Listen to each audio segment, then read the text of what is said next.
হ্যাঁ এমনি আমার ওই যে আর আমার ফোনে চার্জ নাই, যার কারণে আমার ফোনে যে চার্জটা আছে ওতে ভিডিও কল হবে না, অডিও কল হবে।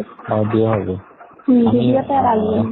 তুমি শুধু আমার বেশি প্রশংসা করছো, তোমার করার সুযোগ দেওনি। তুমি অনেক সুন্দর, তোমার এই ফিগার অনেক সুন্দর। ফিগার নিয়েই পড়ে থাকলে আর কিছু আর বলবে না। হ্যাঁ না, ফিগার অনেক সুন্দর, চেহারা অনেক সুন্দর, এত বড় টল ফিগার। আমার লম্বা মেয়েদের পছন্দ বেশি। হ্যালো, হ্যালো, শুনছি। তুমি অনেক লম্বা না, তারপরে অনেক ভালো লাগছে। মানে অনেক ভালো লাগছে। এবার হবে, ওগুলো তো ছিল। এবার এনে রাখবেন। হ্যাঁ হ্যাঁ আমি যখন যাবো তখন এনে রাখবেন, আর আমরা এবার লং টাইম একটু সময় কাটাবো, যাতে আমার তৃপ্তিটা মিটে যায়, যাতে আরো বেশি ভালো লাগবে। আসলে কি আপনাদের কিছু ছিল না, আমারও একটা খুব নার্ভাস হচ্ছিলাম যে যদি কোনো ভুল হয়ে যায়, একটা মানে আমিও মানে যেহেতু কোনো প্রোডাকশন ছিল না, আমি বারে ভাবছি যদি কোনো ভুল হয়ে যায় একটা টেনশন মাথায় কাজ করতেছিল। আর ওটা থাকলে আরো বেশি রিল্যাক্সে করতে পারবো। না, তারপরেও তুমি তো আমারে সুযোগ দিছো, বললে যে বাইরে ছিল। হ্যাঁ আমি আমার সেকেন্ড বারে কিন্তু আমার মোটামুটি হয়েছে। সেকেন্ড বারে আর ফার্স্ট বারে হলো তুমি তোমার টেকনিকে নিয়ে নিলে, তাই না, হাতে করে। আর সেকেন্ড বারে হয়েছে ওইটা বিছানায় ফেলছি। আমি না ওই বিছানায় তো আছে, সালারা তো পাল্টাইনি, ওরা বুঝবে কি হবে, বলতেও তো পারতিস। হ্যাঁ বিছানা তো এটাই আছে, আমি এই দিকে সরে আসছি, ওই কোনার দিকে। তো বিছানার কথা তো পাল্টাইও দেয়নি চাদর। বললে তো সন্দেহ করতো। হ্যাঁ সেটাই। দেখি কালকে একটা বুদ্ধি করবানি, আগে থেকে ফেলে রাখবানি, বলবানি যে চাদর পাল্টায় দাও না কেন, চাদর ডেলি পাল্টাবো, এই বলে দিল। আমার না এখন এটা আমি সেটা বুঝতে পারছি, আপনি আসলে সত্যি অনেক সেক্সি। আমার মানে ধারণার বাইরে, মানে ধারণা ছিল না আপনি এতটা হট আর কি। আপনি তো জানেন একটা মেয়ে হিসেবে আমি খুব প্লিজড। হ্যাঁ না, আমি শুনছি, শুনে আমার ভালো লাগে। আমি খুব সন্তুষ্ট, আমার যতটা চাওয়া ছিল তার থেকে বেশি পাইছি। না ভালো, আমারও টেনশন কিছুটা কাজ করতেছিল যে আমার অনেক বয়স হচ্ছে, তুমি ইয়াং, পারবে কিনা। আমার এই যন্ত্রটার সাইজও কিন্তু ভালো না, ওইরকমই তো হয় ছেলেদের, আবার কেমন না বড় ছোট হয় না। ঠিকই তো লাগলো, আমার বেতন তো ঠিকই আছে। হ্যাঁ না, আমি ভাবছি এরপরে তোমার এই ঘাড়ে তোমার পা দিয়ে। হ্যাঁ আমাকে ধরতে দেরি আর আমার কাছে যাইতে দেরি হয়নি, আমার এতটা কারেন্টের মতো আমি চলে গেছি আজকে। ও হ্যাঁ, এখানে ঢুকেই তো আমরা ওই যে আগের দিন আলাপ করে নিচ্ছিলাম না, এই জন্য আগে। হ্যাঁ ঠিক আছে, আমাদের বয়সের ব্যবধান আছে, কিন্তু জুটি ভালো। হ্যাঁ আমার তো মনে হলো না যে কোনো ব্যবধান আছে। জুটিটা ভালো।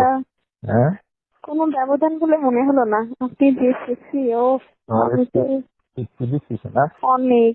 আমি আপনাকে, আমার এখনো মনে হচ্ছে যে কেমন একটা যেন হচ্ছে আমার সমস্ত শরীরের মধ্যে। অনেক মজা, মানে এত মজা, তা কি বলবো, মানে অনেক সুপুরুষ। একদম যা ছিল তার থেকে আমার বেশি ধারণা হইলো। যখন তোমার ফ্রি দিন হবে না, ফ্রি হবে তখন তোমার ওটা আমি ভোরে দিয়ে দেবো। তারপরে দরকার নেই রিস্ক নেওয়ার। না, ফ্রি দিনে ভোরে ফেলবো একেবারে। আমার আসলে কখন কোন সময় হচ্ছে তো, মানে আমার ডেট অনুযায়ী হচ্ছে না, এই জন্য একটু সমস্যা ঝামেলা লেগে গেছে। ঠিক আছে, জীবনের ঝুঁকি যেখানে ওখানে আমি ওগুলো নিয়ে আনায় রাখবো। আর যেই কয়দিন অন্তত থাকছেন সেই কয়দিন আমি বেশি বেশি যাবো। আচ্ছা আমাদের নাই হস করে থাকলো না এটা, কিন্তু আমাদের কি একটা কথাবার্তা হবে না? হ্যাঁ হবে। কেমন আছি, কি করছি, খাইছি কিনা, এমন তো কথা বলতেই পারি, তাই না?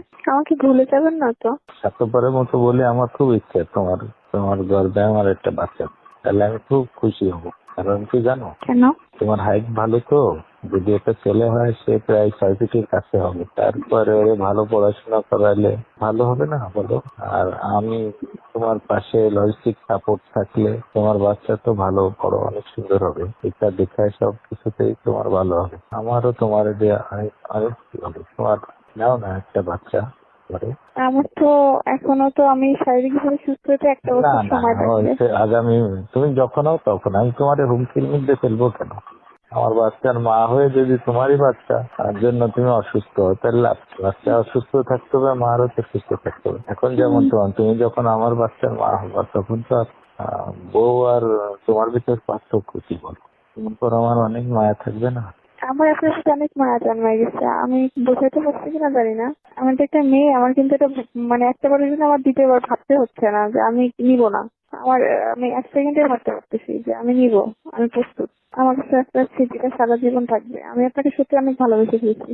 আর যেখানে দুটো মনের মিল হয়ে যায় সেখানে আসলে আমি মানে অনেক সময় একটু আনইজি ফিল করি, কিন্তু আজকের দিন আমার কাছে কোনো বাধাই মনে হলো না। আমি এতটা এক্সাইটেডমেন্টে আমি এসেছি, এতটা কিছু আমিও হবে আমিও দেখো। ফ্রিলি মিশছি, এতটা ফ্রিলি আসলে আমি রনির সাথে কখনো মিশি না। না তাইলে আমিও আমি না খুব চিৎকার করি, আমার কিন্তু আপনার বাসায় যে আমি চিৎকার করতে পারি নাই। করো, সেটা আসলে ওই আগ্রহ বাড়ে। তুমি চিৎকার কিন্তু করে আমার আগ্রহ বাড়বে, আমার আমি আরো সেখানে বেশি করতে ভালো। পারিনি। আমার খুব মানে মনে হচ্ছে আমাকে যেন খাঁচায় বন্দি করে রাখছে। আমি যেন আমি 100% দিলে আপনি আরো আমার হয়তো আমি 50% দিতে পারছি। ঘুমাও। ওকে, ঘুমাও, সকালে কালকে কথা হবে। Thank you. ওকে, আল্লাহ হাফেজ।